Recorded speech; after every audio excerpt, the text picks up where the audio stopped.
I dag har jeg været til strandshow på Kobæk Strand. Strandshow!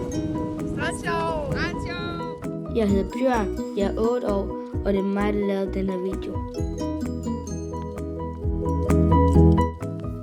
Her laver vi strandshow sammen.